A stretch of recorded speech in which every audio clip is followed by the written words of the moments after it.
Thank you guys for joining me today to talk about student mental health and wellness, returning to college post-pandemic. So a few things that we'll just discuss today is mental health in the college student population, the effects of COVID, some trends that we saw within kind of this last year, depression and anxiety, such as like the symptoms and signs, along with coping mechanisms and recommendations for institutions to better address like students' mental health. So, what is mental health? Mental health includes our emotional, psychological, and social well being. It affects how we think, feel, and even how we act. It also determines how we handle stress, relate to others, and make choices. So basically, mental health is important at every stage of life, from childhood to adolescent through adulthood. It's definitely important during the young adulthood, mostly because like the college age students, this is kind of a pivotal moment for them, because they're kind of going through a lot of transition, with some students that'll be their first time away from home, having more like independence, autonomy, along with just even solidifying their identity, which can cause some stresses for them. So mental health in college students, mental health issues are actually the leading impediment to academic success. A lot of times students come into the university setting just thinking that, I guess you could say their only stressor would be just attending classes and getting work done, such as their academic performance. But they actually end up facing, internal things such as, like I said, kind of solidifying who they are, figuring out their career goals, even socializing. So mental and illness can affect students' motivation, concentration, and social interactions, which are very crucial factors for students to succeed in higher education. So, over the course of years, even pre-COVID, student mental health has been like a growing issue within institutions. Some common mental health challenges students face are like depression, anxiety, suicide, eating disorders, and even addiction. Suicide is actually the second leading cause for young adults. And so also like demand for campus mental health services have continued to spike over the years. So as we all have experienced COVID and been affected in different ways, COVID has had like a great impact on everyone to some degree. With COVID, the onset of COVID, universities and colleges basically had to abruptly take action. And so, with a lot of universities, when they announced about like how COVID has affected us, and how we need to take precautions. A lot of universities actually stopped operation in a sense, such as requiring students to pack up to return home, stopping courses for say a week or 2 weeks. And so this COVID not just affected like campus itself, but ultimately the changes that the campuses had to make affected the student population as well. So neither students, faculty, staff, or just administrators were prepared for like how long campus would be closed. So about nearly 2/3 of US colleges were fully or primarily online in the fall. This was just, to ensure like social distancing, but making that accommodation for students to continue out the semesters.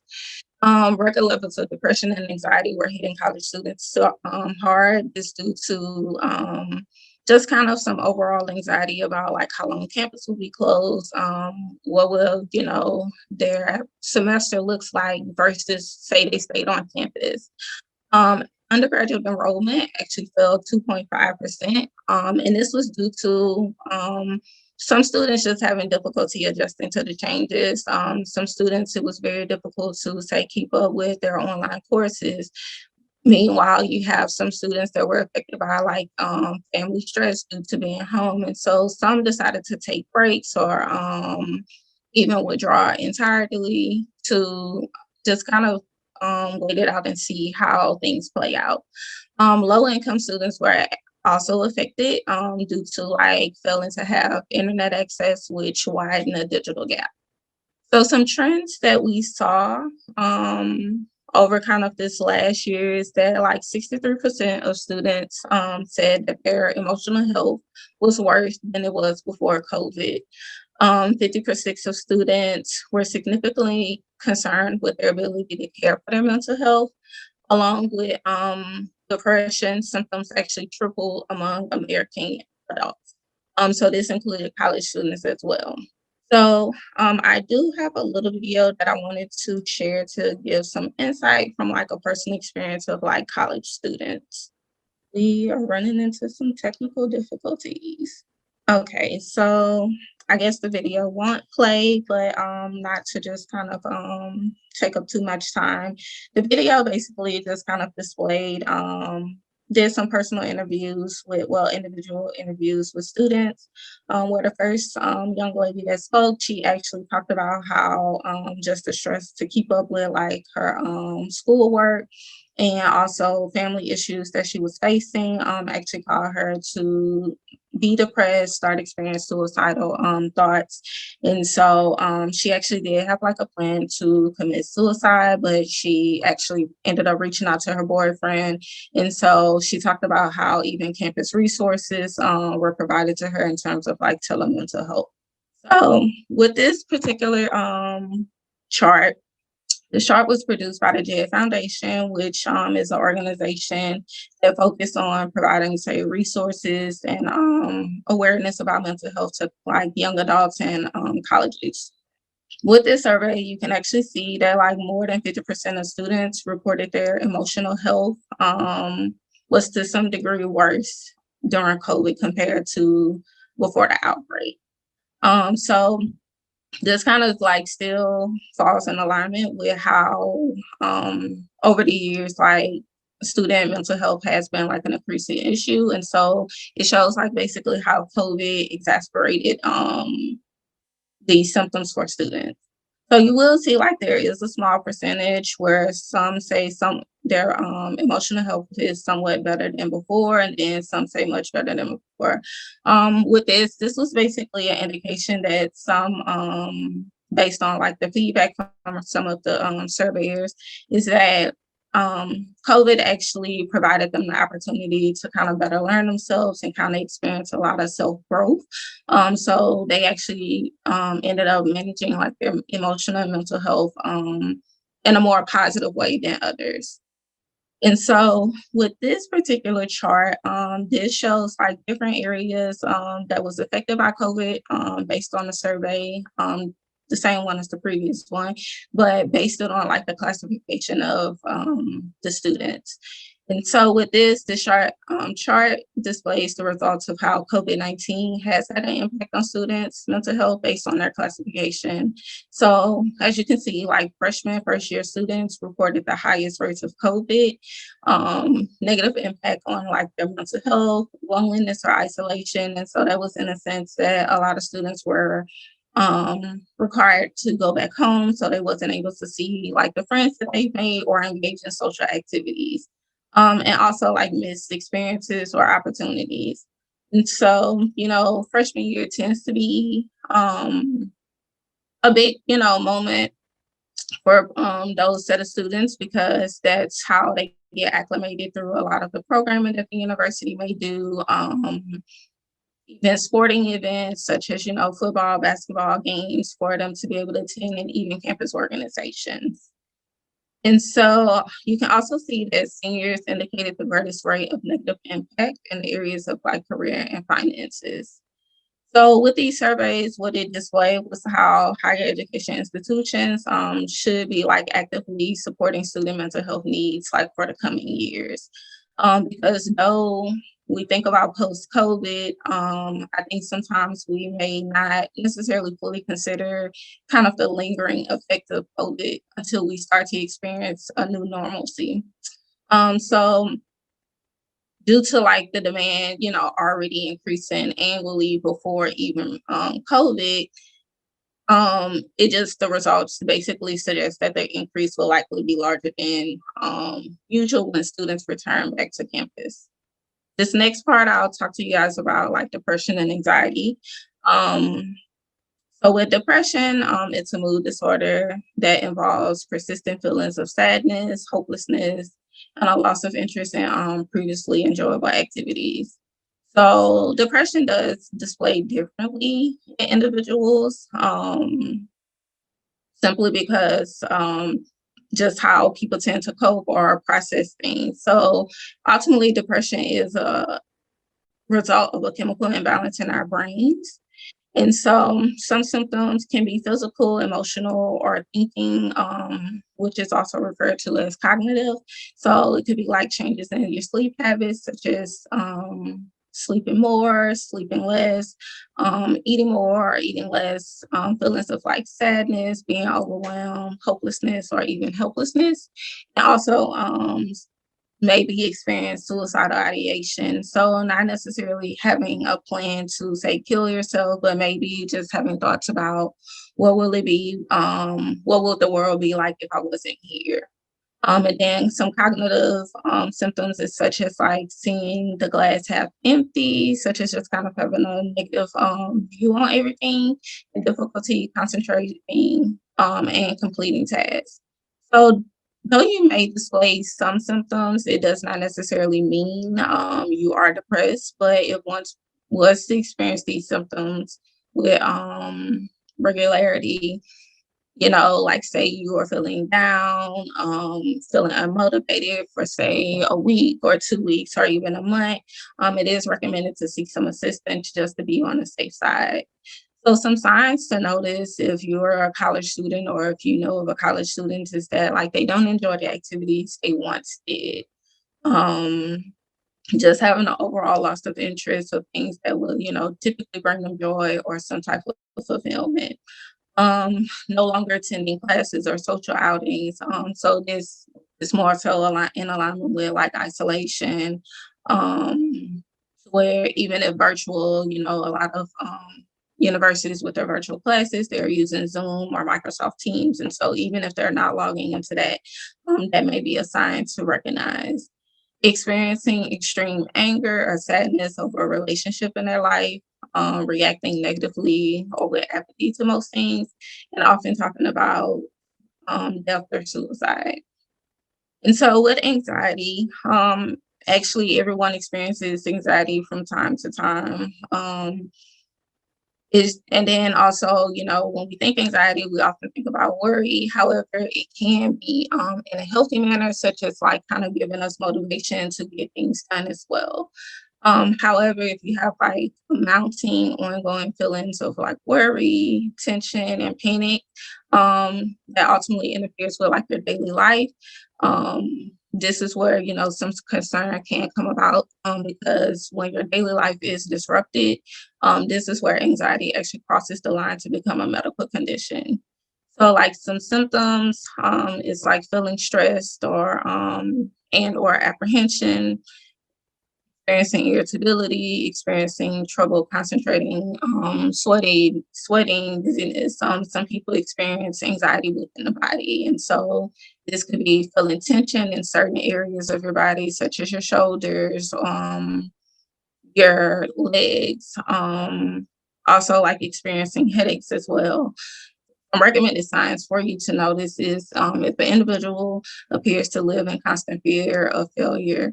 So this can be like in a social manner or academic manner. So like social examples could be like they have concern about that someone may not like them, or they have difficulty connecting or building meaningful connections. Academically, it could be simply failing a assignment, test, or just the overall, or maybe even thinking that they may fail to the point where they have to drop out. They are uncomfortable and extremely anxious in social atmospheres. They may seem plagued with guilt or stress, may even have visible panic attacks or regularly demonstrate like perfectionism or procrastination. We often hear anxiety, depression, and sometimes we even hear it together. I actually describe anxiety and depression like family members. And what I mean by that is that though they're different, they have shared traits just as one would share DNA with a family member. So, with the chart, you can see where there are some like overlapping symptoms. with anxiety and depression, such as like excessive worry, difficulty with thinking, concentrating, or decision making, even somatic complaints. So they could be like tiredness, pain in the body, like headaches, weakness, or digestive issues. And so some of the examples are like agitation, appetite or sleep disturbances, and social withdrawal. Coping definitely looks different. How we tend to manage our stress definitely looks different based on just kind of interests, things that may fulfill us, even cultural backgrounds may have an influence on how we address stress. So some recommended, like for example, mechanisms for people could be like music, talk therapy, exercise, meditation, time management. It can even be like reaching out to someone and asking for support when needed. So like a family member or a friend.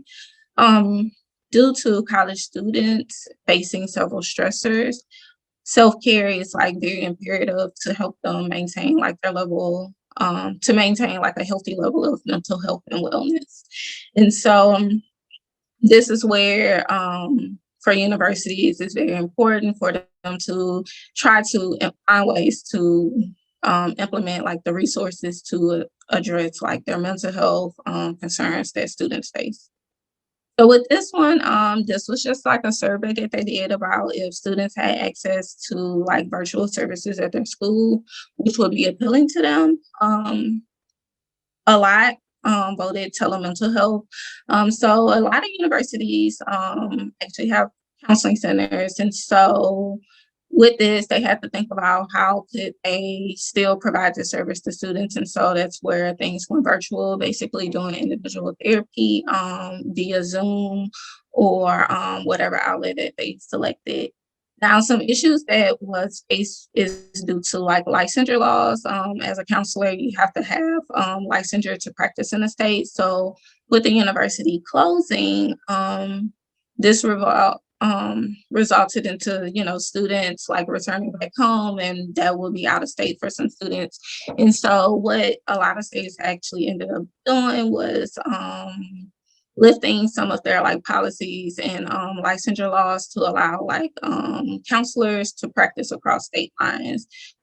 And so some other things that students indicated was that like having regular check-ins with school administrators. So this could be putting on programs that allows for like a panel discussion for students to voice their concerns or ask questions. Also to like student support groups to discuss various stressors and uncertainties during this time. And so this creates like a space for the students to have, opportunities to share their experience, but also for them to have other people who can relate and understand to their experiences. And so some other examples was just like office hours for professors, school organized, socially distanced like events. Some recommendations based on just kind of really considering students' mental health, because mental health had been growing 40 years before COVID. It grew even more during COVID. And so even with adjusting to like some normalcy and putting some things back into place, the effects of it still lingers. And so it's very important for universities to think about how they are going to address this ongoing issues for students. And so one way is to like maintain telemental health services and widely promote them. And so, like with anxiety and depression constantly being on the rise, research has shown that mental health is integral to student success. It is in the best interest for institutions to continue to meet these mental health needs of students, including those who will continue to live off campus. Also, like including student leaders, cross campus COVID 19 response task forces. So, stronger campus communities developed by having students involved in mental health policy decisions and programs, because ultimately they are the ones who can speak about how these changes can affect them. Research has shown that student involvement increases awareness and usage of campus health services. It generate like new solutions along with favorable long-term results, and it overall increased student academic performance and retention. And so Also, too, it's like avoiding reducing the mental health budgets or staffing. And so a lot of times, sometimes universities may reduce like their budget or staffing due to kind of service utilization. And so if services are not being used, they don't really see the need to provide funding or having such a large staff. So even implementing like innovative mental health services, developing like a clear comprehensive communication plan that addresses student concerns, and along with like embedding courses with well-being practice. So this is kind of suggested particularly within like hybrid or full-on remote learning courses, because faculty members can integrate practices and expectations that promote well-being, such as avoiding like midnight or late night deadlines, beginning with an informal check-in, so that can be like creating a space for students to talk about um, kind of like some current stressors that they're experiencing maybe within the class or outside of the class, assigning self-care as homework, and even building in opportunities for like reflection and processing of the pandemic and like the current events that are going on. And so some more recommendations is, though we talk about like the mental health of the students, it's very important to support like the staff and faculty well-being as well. This is because they are on the front lines of serving and supporting our students, which leads us to charge, like leading them to charge during these uncharted times. So like supporting them is one of the most effective ways leaders can support students, because if we support our staff, they are able to better support our student along with the resources that we provide as well. Commit to providing equal opportunities for health, support driven, um, support student driven programming, and maintaining opportunities for social connection. So this basically means it's like how we've recognized like the value of the college experience for many, includes like opportunities to connect with others, such as like their peers, and even developing their own leadership within, like, say, some of these campus organizations, finding their purpose and growth through their residential, extracurricular, and non-academic experiences. Basically, students report like valuing opportunities like to engage with peers, even virtually, through like their student organizations, social networking, and maintaining a sense of shared experience with their peers.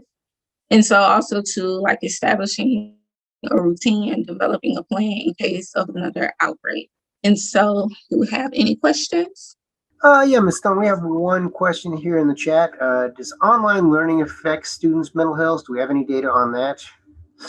Yes, we actually do. And so online learning does affect it. So more so in a sense, it's not because you got to think about like the different ways how people actually learn, like being auditory, visual, things like that. And so what we've seen is that it actually just kind of created more stress for some students due to their difficulty with adjusting to like the speed of online learning, and even learning just kind of in a different environment. And so for some students, the online learning actually had a negative impact in terms of like their mental health, due to just the stressors of trying to engage, say, in online learning. All right, and it looks like we don't have any additional questions. So thanks once again to Ms. Leah Stone for joining us today. Thanks to all of our guests for joining us. Please join us next week on Wednesday, July 14th at noon for 3D printing in experimental paleontology, presented by Dr. Aja Carter, Penn Provost Postdoctoral Fellow at the University of Pennsylvania. You can register for next week's talk at smv.org. Each talk is free to attend and is open to the first 300 registrants. Thank you again for joining us today. Until next week, stay safe and stay curious.